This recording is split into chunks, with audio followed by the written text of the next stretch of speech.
नमस्कार। इन खबर में आपका स्वागत है।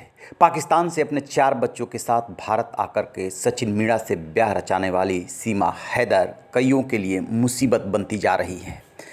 एक तरफ उन्हें फिल्म में काम करने का ऑफ़र मिल रहा है, दूसरी तरफ पॉलिटिक्स में, लेकिन धीरे धीरे वो भी पीछे हटने लगे हैं। वजह ये है कि एटीएस यूपी उनकी जांच कर रही है और दूसरी बात कि सीमा हैदर अवैध रूप से पाकिस्तान से हिंदुस्तान आई हैं, उनका पूरा मामला कंट्रोवर्शियल है।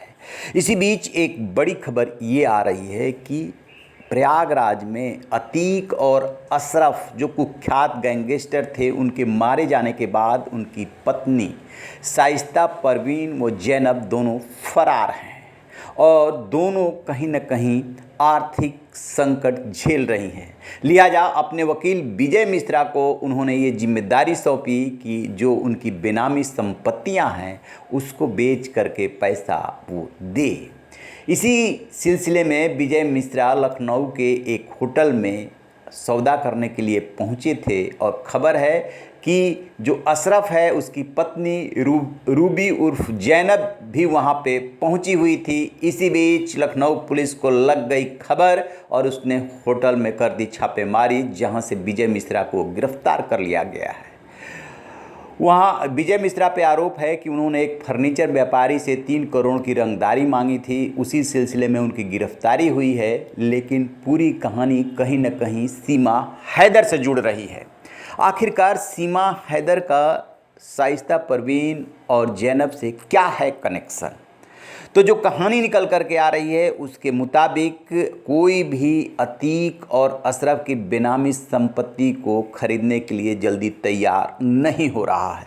विजय मिश्रा वकील ने इधर उधर हाथ पांव मारे, उसके बाद नेपाल में रहने वाला एक माफिया बेनामी संपत्ति को 12 करोड़ में खरीदने के लिए तैयार हुआ। इसको लेकर के विजय मिश्रा और माफिया के बीच में बात हुई, लेकिन उस माफिया ने ये शर्त रखी कि शाइस्ता परवीन और जैनब बेशक दोनों फरार हैं, लेकिन उनमें से जब तक एक से वो बात नहीं कर लेगा तब तक इस डील पर आगे नहीं बढ़ेगा। चूँकि ये डील करनी थी, इसलिए किसी तरीके से मैनेज किया गया। लखनऊ के होटल में जैनब भी पहुंची, यानी कि अशरफ की पत्नी, और विजय मिश्रा भी। माफिया को भी पहुंचना था, लेकिन माफिया नहीं पहुंचा और इसकी वजह बनी सीमा हैदर। दरअसल सीमा हैदर नेपाल के रास्ते पाकिस्तान से भारत आई है और जिस चेक पोस्ट से सिद्धार्थ नगर से उन्होंने बस से क्रॉस किया था, एसएसबी ने उस पोस्ट पर ठीक से जांच पड़ताल नहीं की थी या मिली भगत थी और सीमा हैदर के सीट नंबर को खाली दिखाया गया, जबकि बच्चों के सीट के बारे में गलत जानकारी दी गई। लिहाजा इस आरोप में इंस्पेक्टर और हेड कांस्टेबल एसएसबी के सस्पेंड कर दिए गए और निगरानी बढ़ा दी गई। जब सीमा पर सख्ती और निगरानी बढ़ी तो माफिया का नेपाल से भारत में आना मुश्किल हो गया, इसलिए उस दिन वो लखनऊ के होटल में नहीं पहुंचा और फिलहाल डील परवान नहीं चढ़ पाई। इस तरीके से सीमा हैदर शाइस्ता परवीन और जैनब के लिए बन गई है मुसीबत। अब उधर पुलिस तैयारी कर रही है कि शाइस्ता परवीन की तरह जैनब पर भी इनाम घोषित किया जाए ताकि जल्दी से जल्दी गिरफ्तारी हो। उमेश पाल हत्याकांड के बाद से ही ये दोनों महिलाएं फरार है। यूपी पुलिस उन्हें ढूंढ रही है, लेकिन पुलिस के हत्थे नहीं चढ़ रही हैं।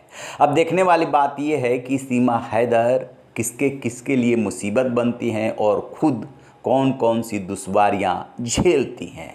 रहिए बेखबर, देखते रहिए इन खबर। Thank you.